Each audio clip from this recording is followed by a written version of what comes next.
Hello, brovs. I'm back with more books. More importantly, more cat books. That's my front porch most days.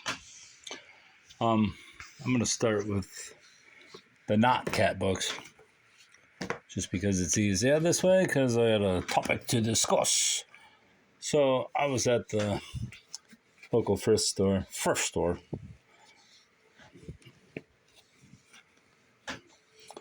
where I get most of my books, and there are large troughs, which I would say are about the size of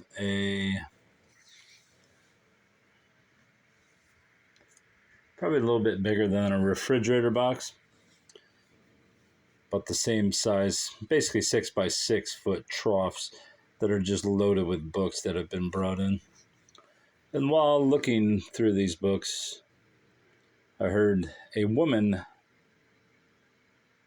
hiccuping, and her son, young son, probably 6, 7, and a husband following her, attempting to get her to stop hiccuping. And at one point I thought she said,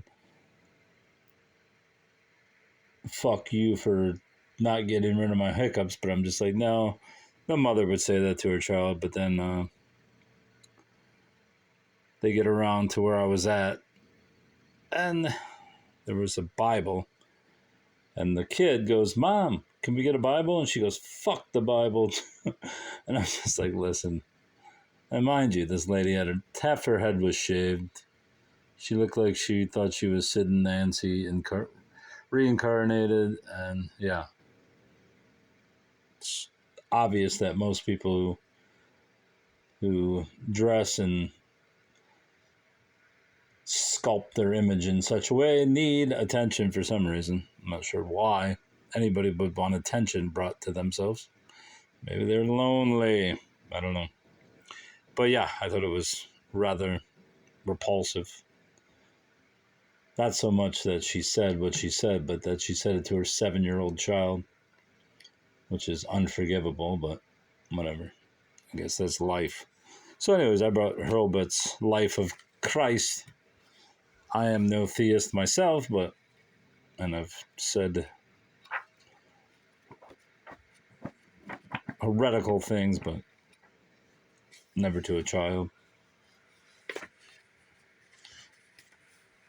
Hurlbut's Life of Christ for Young and Old, 19... What is that? I'll say, I don't know, 1945. Whatever it is, I got it to resell it, but the more I look at this book, I don't know that it looked like this earlier, or if I jacked it up on the way home, or in the transition from box to bed, but yeah, it's a little bit jacked up now, bruv. Goethe's Faust, not an old copy.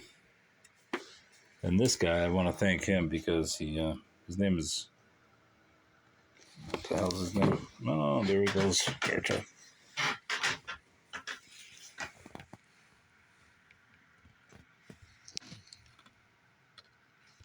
Bill something. It's much easier to see it in regular light. Bill Swain. Oh, but he semi-wrecked the jacket by using whiteout, not letting it dry before he dropped it off. But I doubt that he cared.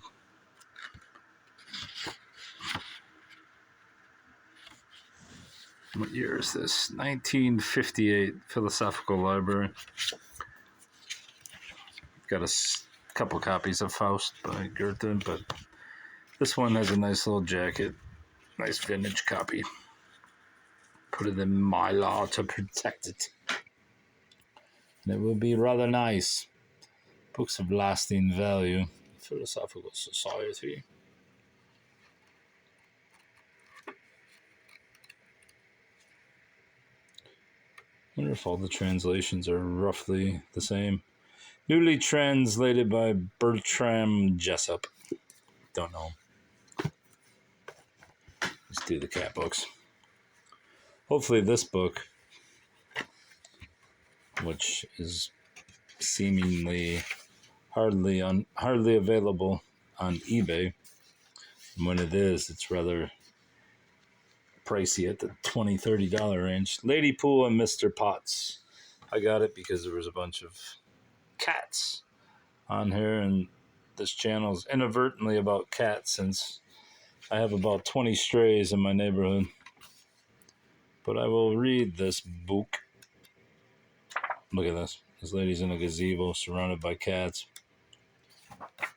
which makes you think of Hemingway and the tower that he built for his cats, so they wouldn't bother him while he slept. So hopefully that book isn't on YouTube, and then I will place it on YouTube. The Quintessential Cat, a connoisseur's guide to the cat in history, art, literature, and legend. Roberta Altman. Mind you, as I famously say to anybody that will listen, that I've had probably 50 cats in my life. None in about 10 or 15 years, just because I don't want to deal with it. But now I have a bunch of stray cats, so I kind of have cats without having cats. Of course, most of the cats I owned were kittens that were born to cats I owned. So it's not really 50 cats, but I've had 50 cats. Easily.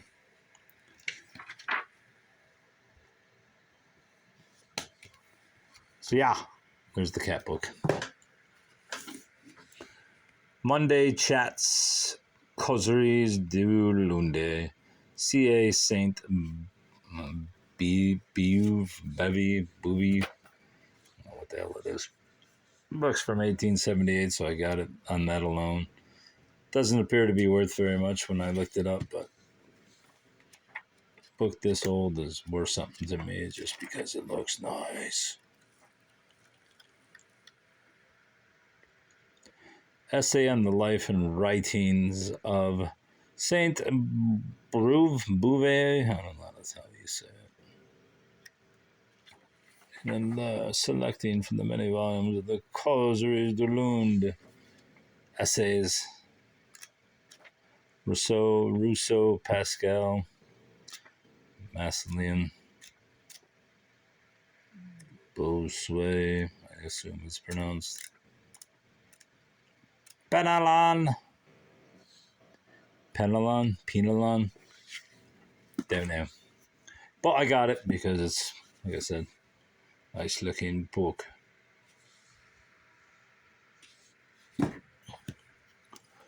This one I didn't want to get just because it's so fat, but seems to have some value. The $15 to $20 range, so I got it.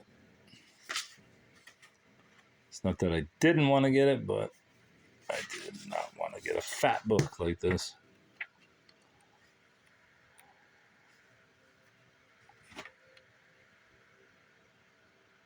Into the Black Cloud. Mary Chestnut Civil War. Edited by C. Van Woodward. I don't even know who Mary Chestnut was. Let's see what it says. A feast for Civil War buffs. One of the best first-hand records of the Confederate experience. All right, so that's what it is. It's Confederacy memoir, maybe.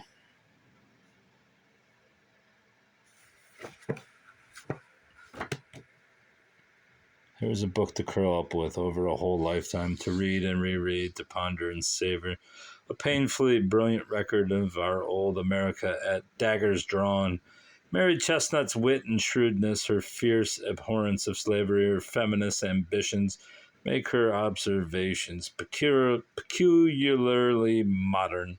C. Van Woodward's editing is exemplary. He probably wrote it. He has reacquainted us with a remarkable woman, and she has reacquainted us with the living past.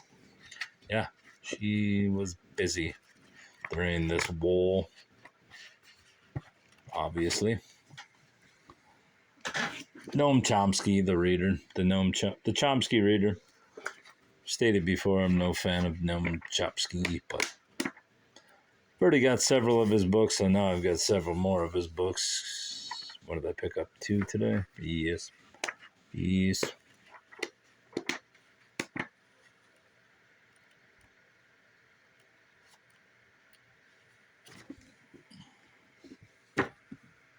Chomsky is the insider's insider, even though he claims to be an outsider.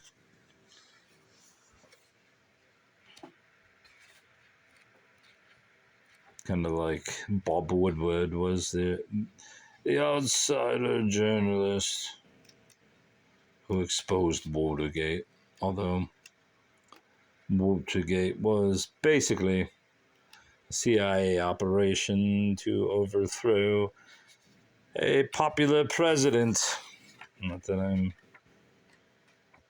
excusing Nixon's foibles, and Watergate was not one of them, but his opening trade with China, communist bastards, and taking us off the silver hard currency are unforgivable traits of mixed economy status, but profit over people, neoliberalism, and global order. Shut up. You don't believe it. I don't believe you. You don't believe you. John Milton, complete poetry and selected prose. I really like the block lettered M. It's very nice. Modern library. It's not an old modern library. It's probably like a 1960s. The issuing of a reissue, 1942. Copyright 1950, I'd still say it's probably a little bit later. But it's in great condition, and yeah, looks nice. Oswald Jacoby on poker. I first started earnestly selling books while living in Las Vegas for 6 months. And one of the topics, obviously, in Las Vegas is gambling.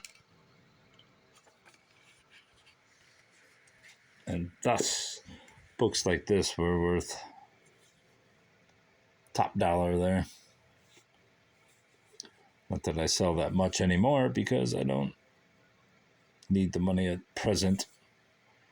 But should I ever get fired from my job, which is probably likely, I will go back to selling books full time. The divine practice of angel numbers. Raise your vibration with the archangels, whatever the hell it's pronounced. Lisa Robertson, Llewellyn, second printing 2022. I didn't realize that. It's probably worth $4 instead of the $2 it would have been worth. Doubt I'll sell it just because I collect a lot of paranormal stuff, which is why I also, paranormal and whatever you call this, new age mystic, which is why I grabbed another crystal book. Don't believe in crystal healing or powers or any of that bullshit, but some people do. In case of a nuclear war, I can trade books to witches for probably poisoned food. I don't know how you say Malpazan. I'll say Malpazan. Guy Malpazan. Guy Malpazan. I'll just say Guy Malpazan. Don't know how you say his name. It's got to be Guy, right? Or is it Guy? Guy de Malpazan. Maupassant. 10 volumes in one. P.F. Collier and Son Corporation, New York. The complete short stories of Guy or Guy. Does it say 1903? It seems unlikely. Maybe that's supposed to be 1963. Either way, I got it in his ball of fat, a cock-crowed Monsieur Parent. I don't really know much about this guy at all, so what can I say? Why is the vagabond all different colored? What the hell's going on? They dip it in a ball of fat. The Young Folks Shelf of Books. The Junior Classics, Volume 1, Fairy Tales and Fables. Picked up 2 of these recently. I don't know where the hell I have them. Probably somewhere in the clusterfuck that I call home, which is loaded with more books than should be in any home of this size. But for 50 cents, nearly 70-year-old book, you can't pass it up, bruv. You can't.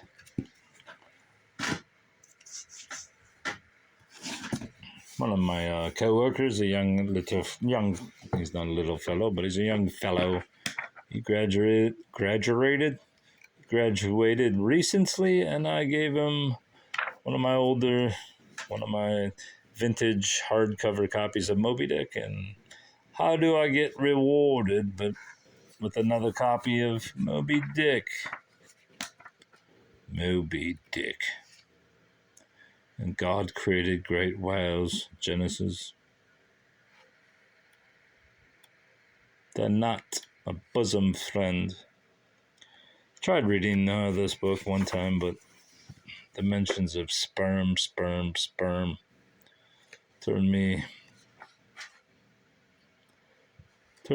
into the opposite way, and I rejected this book. Not to mention, I don't really give a damn about whaling or the ocean. It bores me.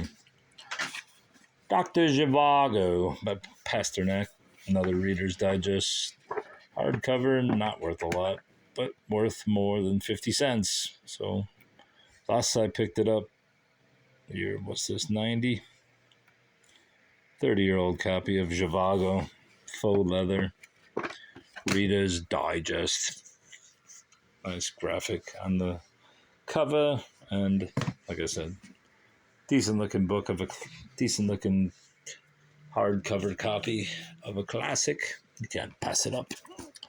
President Andrew Jackson, Cherokee Chief John Ross, and the Great American Land Grab. Book looks rather new. Don't know if it is. 2015. It's not new. Oh, look. Unfortunately, it has some water damage to it. It looks like only a few pages. Would have got it regardless, but would have been nice if it was pristine. It's not, so whatever.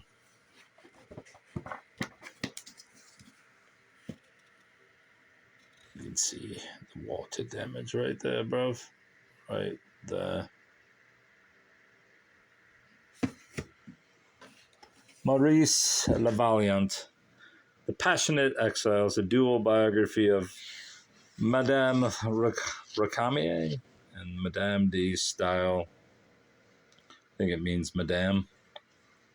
Juliette Recamier, chaste and married, was France's greatest beauty.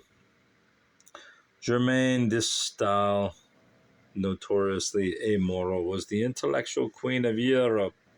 Between these two, there sprang up a friendship which Napoleon himself was powerless to break.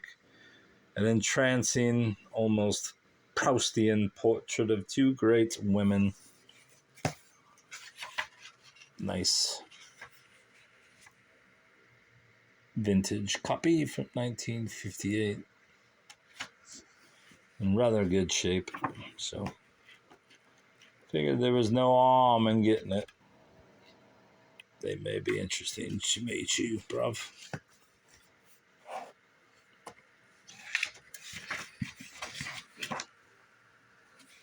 Curious looking boards.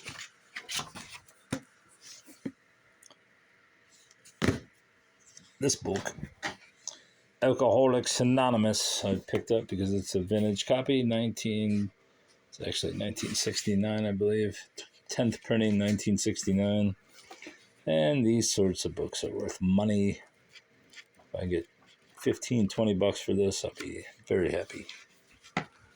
And it will have paid for all these books and they'll be free, which is my main goal at this point in buying books, is to pay for them via one book. Dr. Bob's Nightmare, co-founder of Alcoholics Anonymous. The birth of our society dates from his first day of permanent sobriety, June 10th, 1935. That was fucking yesterday.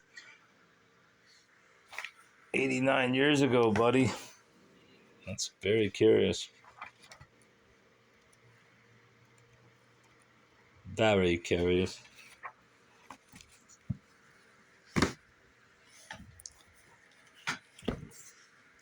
Detroit Memories. Merry Christmas to the Wrights. Love, the Hawkins. Christmas 2017. Presented by Detroit Free Press, part of the USA Today network. Basically just photos of Detroit. Old Detroit. Disasters. Can never have enough old photos of Detroit. Once a very good, very great city. Paris of the West. And now, more or less, the Beirut of the West. Though it will climb back at some point, bruv. Sometime. 50 to 100 years from now, it will return to be the Paris of the West. Crowan, 1962. Obviously a book from Fremont Ross High School. Presented by the senior class 1962. Fremont, Ohio. Judy Frater.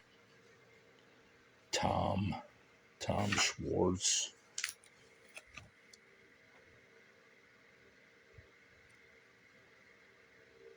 Fremont High School. Did I just see a black kid back there? I don't know where the hell Fremont, Ohio is. There's a couple black kids.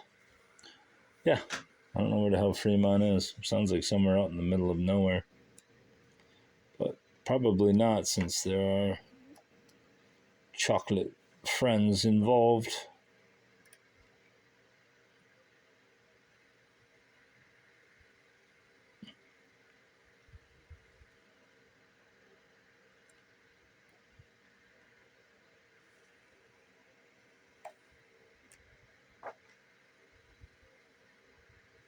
It's quite a few black students. Guessing this must be near Cleveland or Cincinnati. Thus, knowing Ohio quite well, I will guess it's near a major city.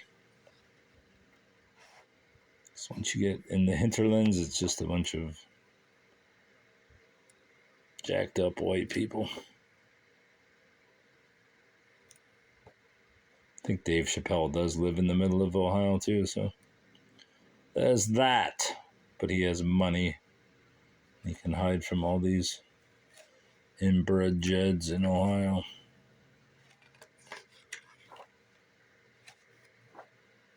Anyway, that's all. Goodbye, bruv. Goodbye.